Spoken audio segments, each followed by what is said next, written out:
Hai semuanya, kembali lagi dalam vlog gue di Jody Motovlog HD bersama gue Jody. Dan dalam video kali ini, seperti yang kalian bisa lihat, ini dia motor yang memang sangat langka sekali di Indonesia. Bisa dibilang sih ini jatuhnya motor baru familiar gitu ya yang ada di Indonesia, dan unitnya itu juga terbatas banget. Apalagi unit yang di depan gua ini adalah salah satu unit dari ATPM, which is ini yang full vapornya, warna hitam lagi, cuma satu di Indonesia. Karena yang lainnya itu kebanyakan warnanya yang merah, biru, yang ini deh, yang warna HRC lah gitu kan. Ini bisa dibilang juga salah satu superbike tergalak yang pernah dibuat sama pabrikan sayap, yaitu Honda. Honda kali ini benar-benar serius dalam menggarap sebuah motor sportnya yang diwakilkan oleh CBR 1000 Triple R ini. Kalau gue sih nyebutnya CBR 1000 Triple R, soalnya biar gampang gitu kan di mulut. R-nya makin banyak, gila ya.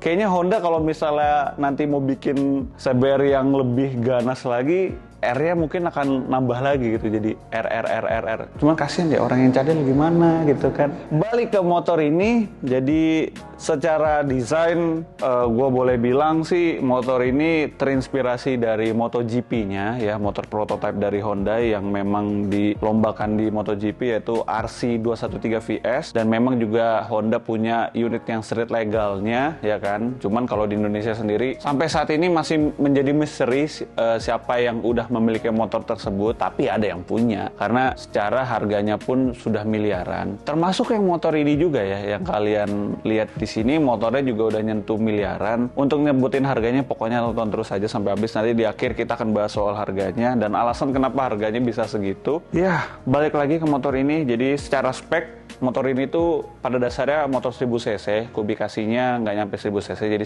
999 cc gitu. Horsepower-nya 214 horsepower dan torsinya nyentuh sampai 113 Nm. Makanya kenapa motor ini bisa dibilang ganas gitu ya, apalagi ini engine-nya itu 4 silinder inline. Untuk pabrikan Jepang ini bisa dibilang paling powerful, bahkan udah nyamain motor-motor 1000 cc-nya Eropa kayak S1000RR gitu ya, yang memang selalu menguasai pasar 4 silinder inline. Itu bener-bener bisa disaingin sama si CBR 1000 Triple R ini. Gua kalau ngeliat di YouTube itu dia nyentuh top speed 299 km per jam bisa diraih hanya di gigi 4. Jadi kebayang betapa cepetnya di motor. Gua yakin sih sebenarnya top speednya bisa lebih dari 300 ya. Jadi karena masalah fitur safety aja di speedometernya terlimitnya sama si 299 itu. Padahal sebenarnya harusnya bisa lebih. Tapi ya cuma gigi 4 doang di straight lu bisa nyentuh 299 km per jam. Bayangin, gila. Gua rasa satu-satunya motor Jepang yang paling ngebut kalau misalnya di benar-benar ngadu ngebut-kebutan gitu ya, motor ini sih. Dan gue bilang R1M juga yang terbaru sekalipun secara horsepower juga kalah. Dan kebetulan istimewanya untuk yang CBR 1000 Triple R ini, dia pas kalian beli motornya udah include sama knalpot Akrapovic.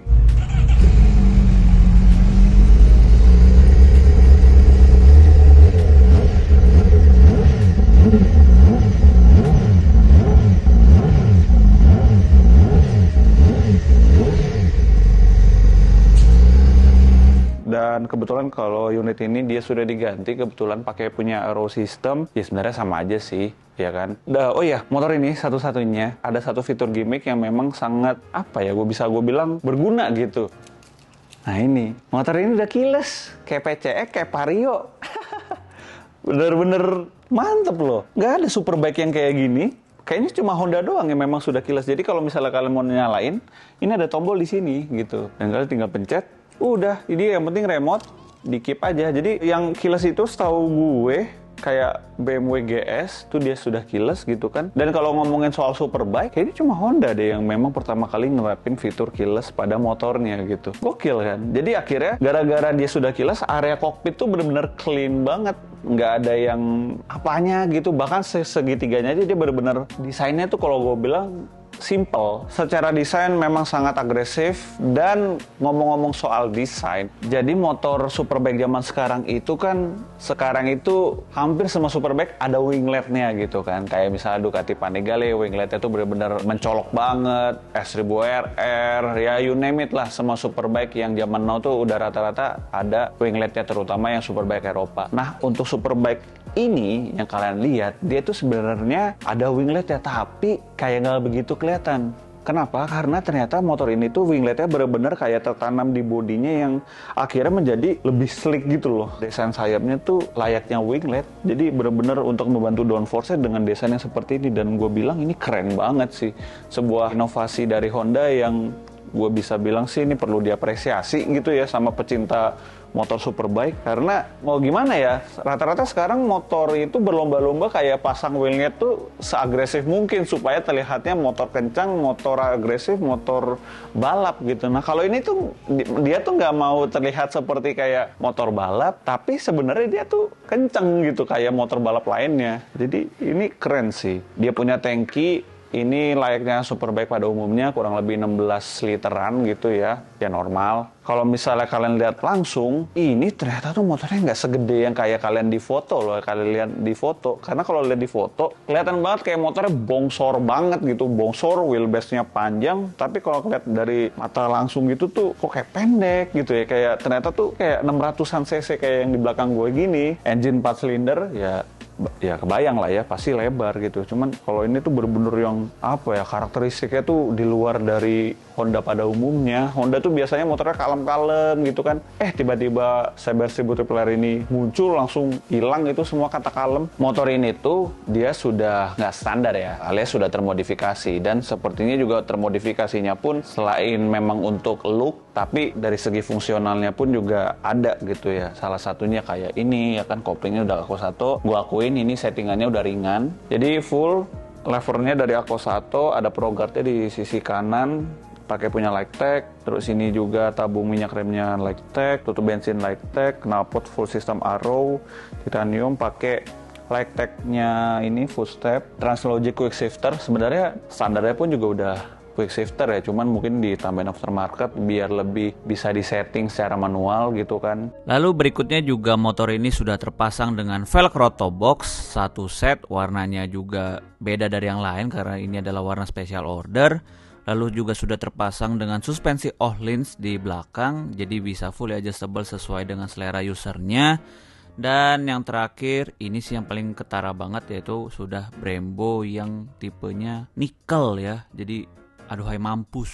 Nah, dari tadi kan kita sudah bahas soal detail spek, detail motor, dan penjelasan secara overall dari motor ini. Dan kali ini gue juga mau untuk sharing soal gimana sih experience ketika gue menggunakan motor ini saat dipakai riding. Nah, terutama ridingnya di jalanan ibu kota. Karena ya kalian lihat sendiri ya, ini jalanannya ternyata padat merayap, jadi gue nggak bisa terlalu maksimal untuk nyobain performanya.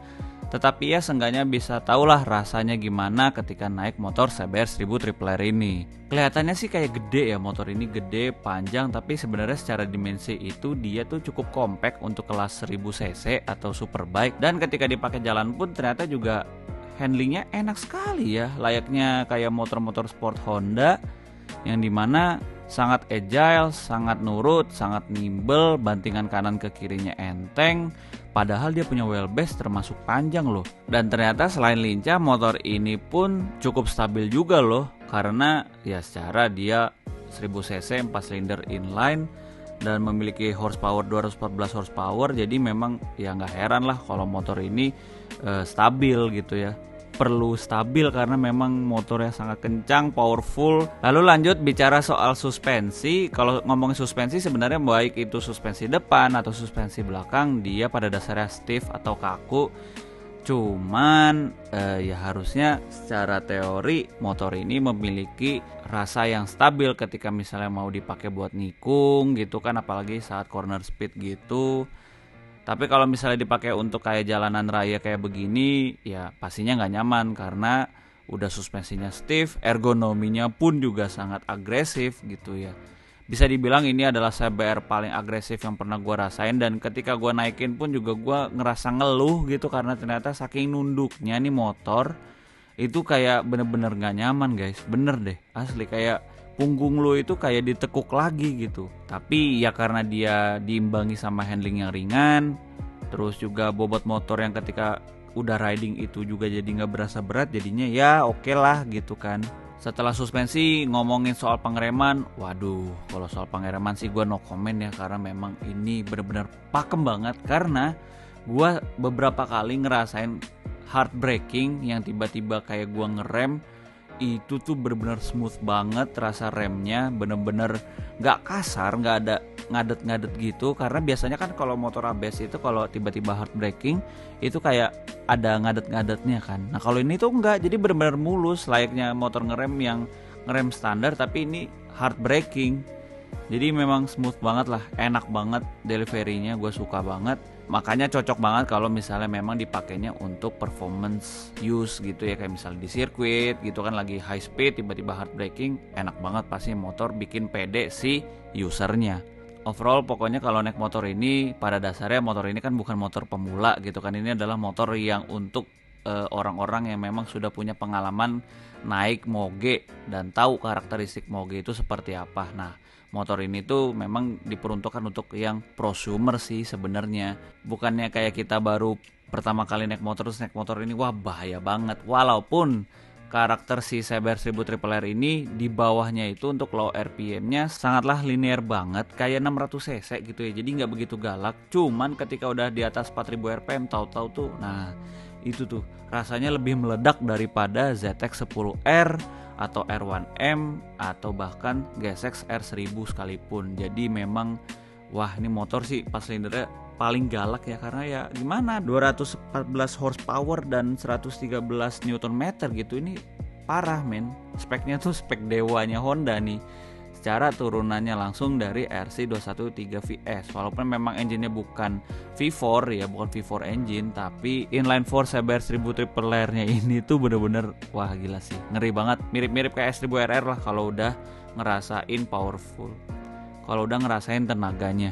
Mau bicara soal harga, karena memang kebetulan unit ini itu kan ada di showroomnya Biker Second Sport kan bisa mamperin aja, karena memang di sini dia menjual semua superbike idaman. Salah satunya motor ini, kalau memang ada yang serius minat, ini gue bilang kan nyentuh sampai miliaran kan, karena memang secara unitnya aja tuh sangat dikit banget. Harga baru di ATPM-nya kalau gua nggak salah itu 1,1 M, itu full paper. Nah ini warna hitam ya, jadi memang kayak berasa eksklusif, cuma ada satu di Indonesia yang FP, itu kurang lebih 1,1 lebih dikit lah gitu, 1,2 lah ya. Jadi ya itulah untuk informasi umum dari si motor ini. Ya gimana menurut kalian guys? Gimana tanggapan kalian soal motor ini? Jangan lupa untuk tulis di kolom komentar di bawah. Dan motor apa lagi yang harus gue bikin soal previewnya, karena di sini banyak banget. Oke, I'll see you in the next video. Bye bye, peace.